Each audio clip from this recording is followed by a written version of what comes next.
Iniutos ng Energy Regulatory Commission na payagan ang installment na pagbabayad sa bill sa kuryente ng ilan at ang pagsuspindi sa pagpuputol ng linya ng kuryente.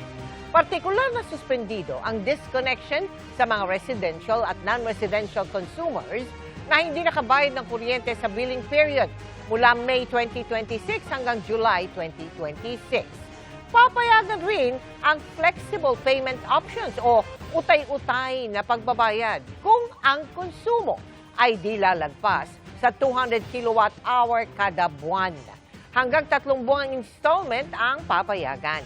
Pinapahati rin ng ERC sa mga energy power generators hanggang sa 3 buwan ang mga babayaran ng distribution utilities. Para yan maibsan ang bigat ng mahal na singil sa kuryente dulot ng gulo sa Middle East. Mga kapuso, problemado ang isang pamilya dahil hanggang ngayon, hindi pa naibibigay ng DPWH Central Office ang natitirang bayad para sa kanilang lote na naapektuhan ng NLEX, SLEX, Connector Road Project. Nasa halos kalahating milyong piso pa yan. Sumangguni sila sa inyong Kapuso Action Man. Ito ang bayat lupa ng pamilya ni Maricel, hindi niya tunay na pangalan. Nasa isang bahagi ito ng Santa Cruz, Maynila na naapektuhan ng NLEX, SLEX, Connector Road Project ng DPWH Central Office. Kung sino po daw yung may lote, yung talagang may titulo, yun po ang babayaran nila. Naipasa na ng pamilya ni Maricel ang lahat ng dokumentong hiningi ng DPWH Central Office. Natanggap na nila ang halos kalahating milyong pisong partial payment noong 2023. Pero ang natitira pang halos 500,000 piso, wala pa rin hanggang ngayon. Yung nga po hindi namin alam bakit po naibigay sa kapatid ko yung partial. Pero yung the rest, wala na po. Sila naman po nangako na pag giniba nila, babayaran kami. Laking abala ang dulot nito sa pamilya. Kinamatayan ng araw ito ng isa niyang kapatid. Hindi na po namin nakayanan ng mag-asikaso kasi senior na rin po kami. Kaya hirap na rin po kami. Ang panawagan ko naman sa DPWH, sana po mabayaran na kami dun sa natitira namin bayad sa bahay.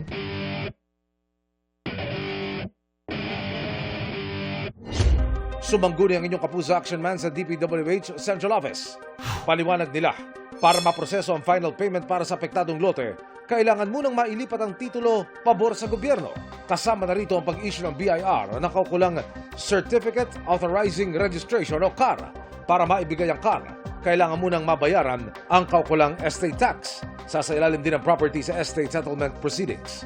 Nagpapatuloy ang koordinasyon ng DPWH Central Office sa mga opisinang nangangasiwa sa proseso ng title transfer.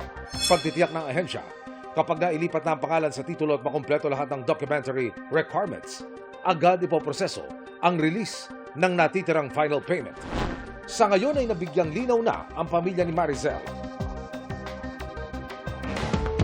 Tututukan namin ang sumbong na ito. Para sa inyong mga sumbong, pwedeng mag-message sa Kapuso Action Man Facebook page o magtungo sa GMA Action Center sa GMA Network Drive Corner, Samar Avenue, Diliman, Quezon City. Dahil sa namang reklamo, pang-abuso o katiwalian, tiyak, may katapat na aksyon sa inyong Kapuso Action Man. Seated na pati ang mismong cast ng The Secret of Hotel 88 sa mas intense pang mga eksena at posibleng plot twist sa mid-season ng serye. At gaya noong PBB days, meron din daw may evict. Ichichika yan ni Athena Imperial. Mas maaksyon, mas maraming suspense at mas puno ng misteryo ang mga susunod na episodes ng The Secrets of Hotel 88. Pati cast members, excited mapanood sa mid-season ng serye ang output ng kanilang hard work sa mga mabibigat na eksena.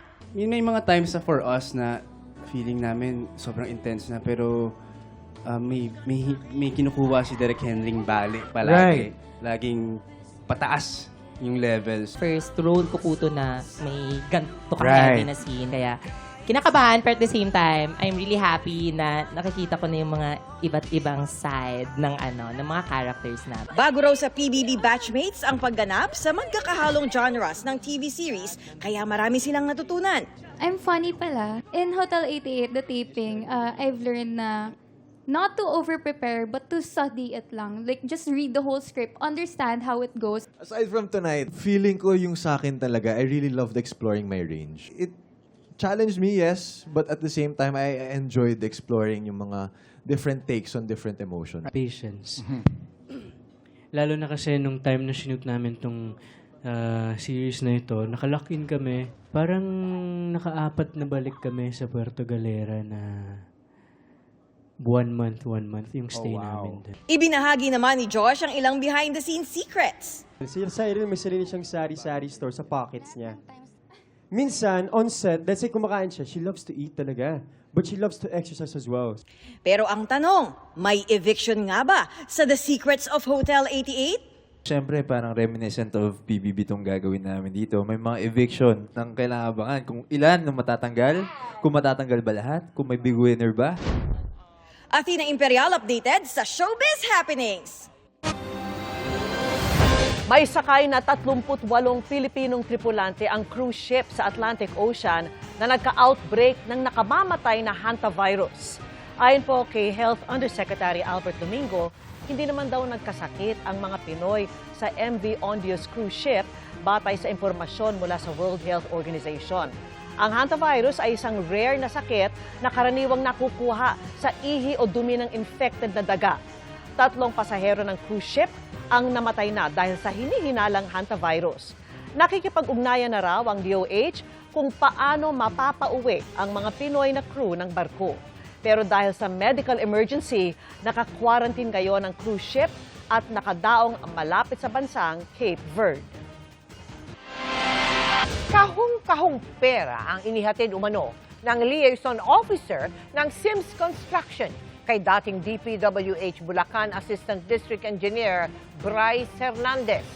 Ayon sa testimonya ni Monica Luis Ocampo Santos sa Sandigan Bayan, mahigit 10 kahong pang-grocery ang pinaglagyan ng halos 300 milyong piso na idineliver sa opisina ni Hernandez.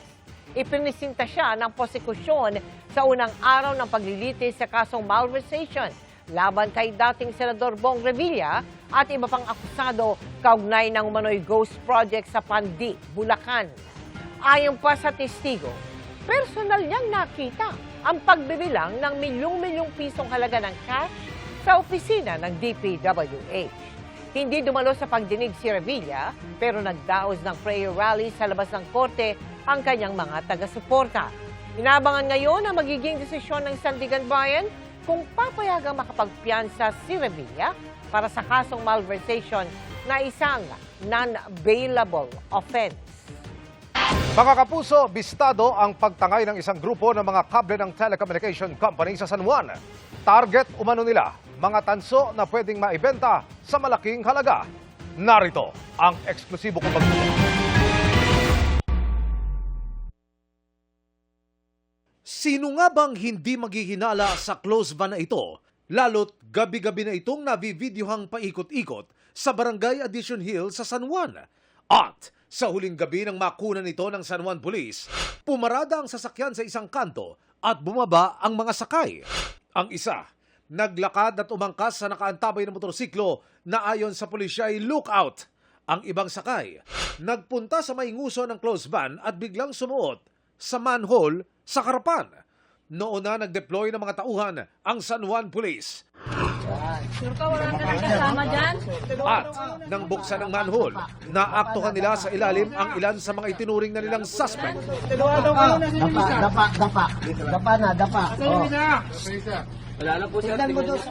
Sa loob ng closed van, ito naman ang nakita raw ng mga pulis. Rolyo-rolyong kable ng isang telecommunication company.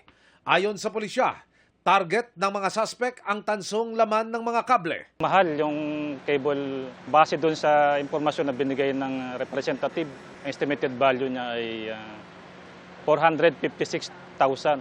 Almost kalating milyon na rin.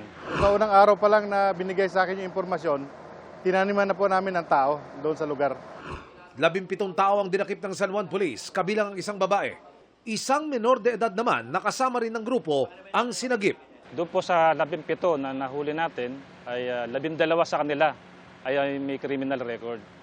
Kundi illegal drugs, ay theft din yung nakasangkutan nila.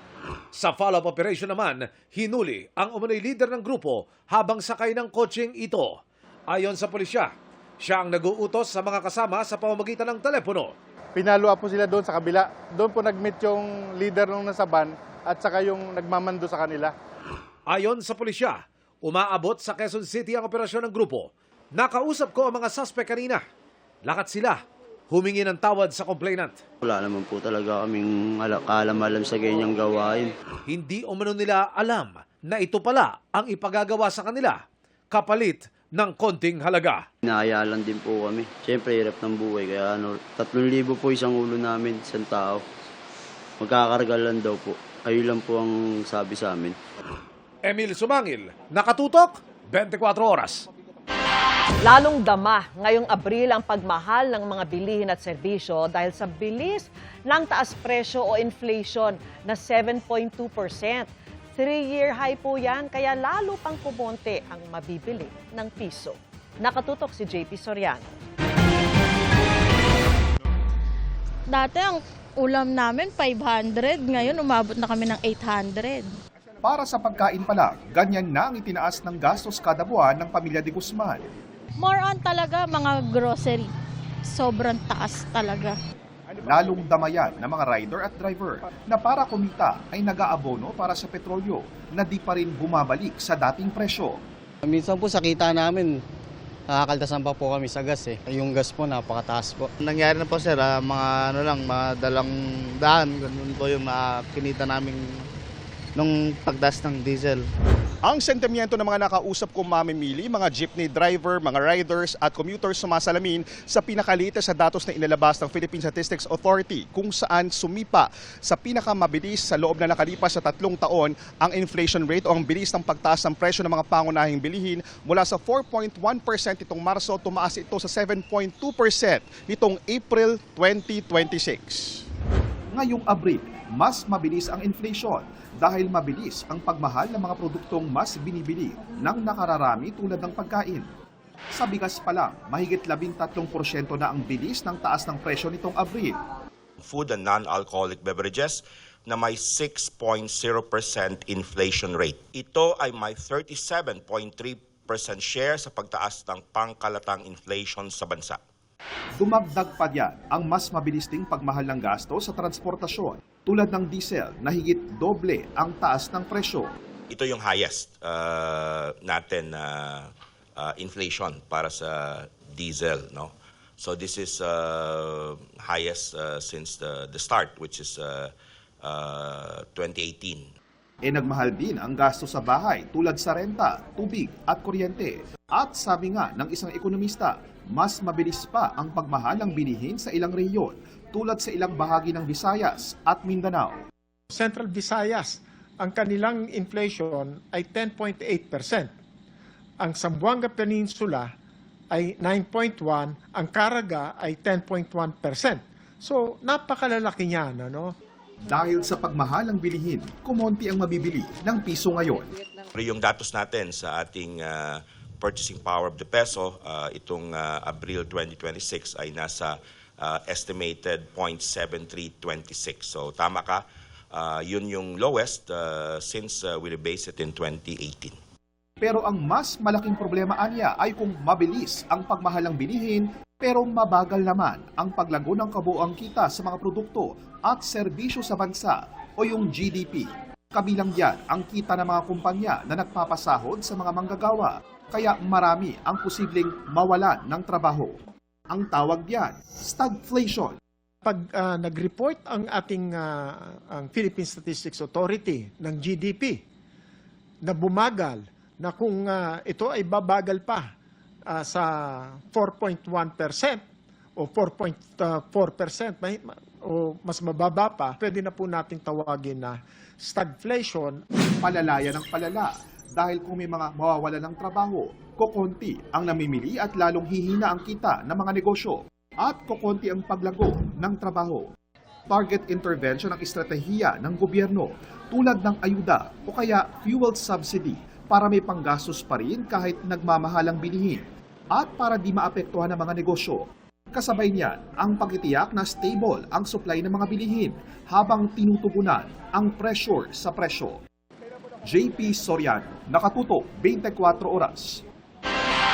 Back to zero ang maraming magsasaka sa Albay dahil sa pagkasira ng kanilang tanim, bunsod ng pag-aalboroto ng Bulkang Mayon. Nangangamba naman ang ilang may karamdaman dahil sa asupre. Ang latest doon, tinutukan live ni Bea Pila. Bea?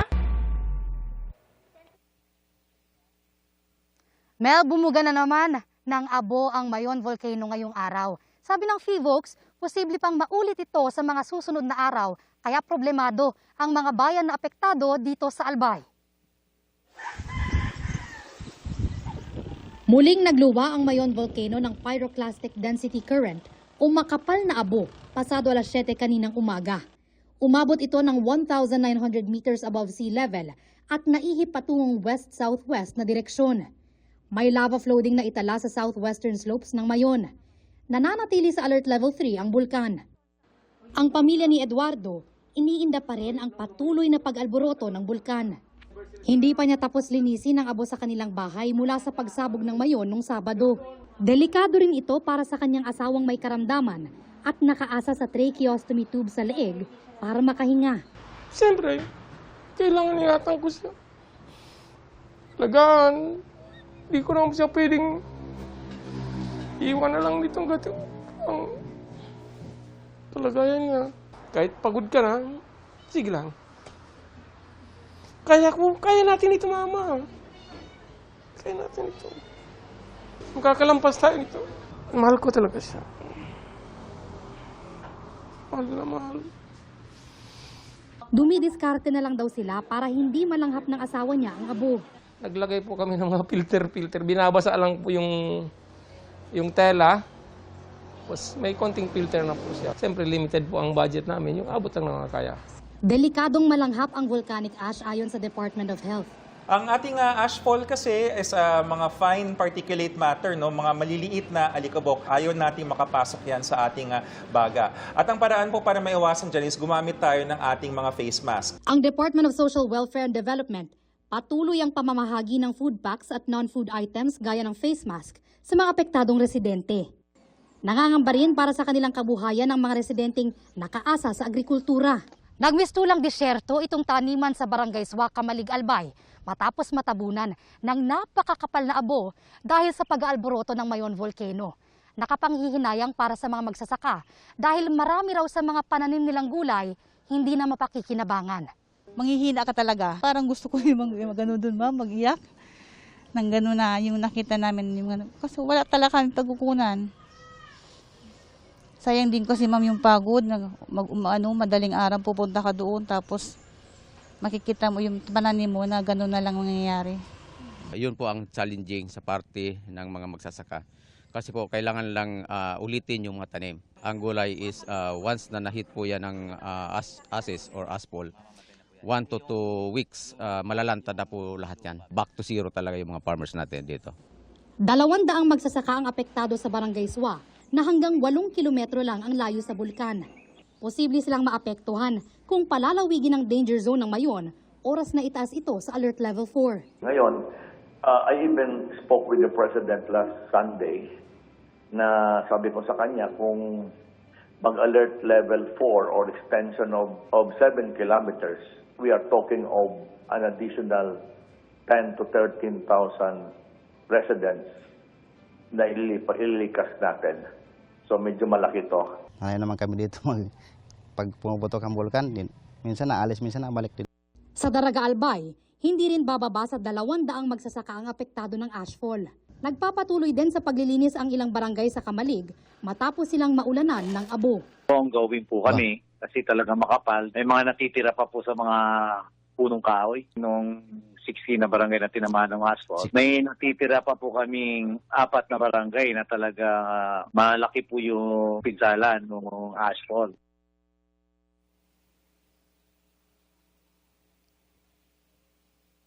Mel, nagdeklara na ng state of calamity sa 8 LGU dito sa Albay, kabilang na sa Ginubatan at dito sa Kamalig.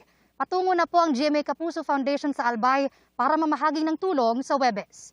Yan ang latest mula rito sa Albay. Balik sa iyo, Mel. Ingat kayo dyan at maraming salamat sa iyo, Bea Pinlac. Mga kapuso, update sa mga minomonitor na low pressure area. Isa ang pumasok na sa Philippine Area of Responsibility at isa ang naging bagyo. Yung low pressure area sa loob ng PAR, huling nakita po sa layong 910 kilometers. Silangan ng northeastern Mindanao. Ayon sa Pag-asa, mababa ang tsansa nito maging bagyo pero posibleng magpaulan ng trough o yung bahagi ng mga kaulapan nito sa Eastern Visayas at Mindanao. Dahil sa posibleng interaction nito sa lupa, maaari rin itong humina o malusaw sa mga susunod na araw. Samantala, yung bagyo naman sa labas ng PAR, namataan 2,560 kilometers. Silangan ng northeastern Mindanao. Ayon sa Pag-asa, unti-unti itong lalapit at posibleng pumasok sa PAR sa Sabado o Linggo. Maaari pang magkaroon ng pagbabago kaya patuloy na tumutok sa updates. Bukod sa LPA at bagyo, may isa pang namumuong sama ng panahon na halos kahanay ng mga ito pero masyado pang malayo. Sa ngayon, easterlies pa rin ang nakaka-apekto sa bansa. Kanina, naitala ang pinakamataas na heat index sa Tacloban, Leyte na pumalo po sa 44 degrees Celsius. Posibleng mas mainit bukas at umabot sa 45 degrees Celsius. Base naman sa datos ng Metro Weather, umaga bukas may tsansa ng panandaliang ulan sa Negros Island at Zamboanga Peninsula. Pagsapit ng hapon, may mga pag-ulan na rin sa ibang bahagi ng Mindanao, Western Visayas, Leyte Provinces, Mindoro Provinces, pati sa ilang lugar sa Northern at Central Luzon. Sa Metro Manila, mababa ang tsansa ng ulan pero patuloy na mag-monitor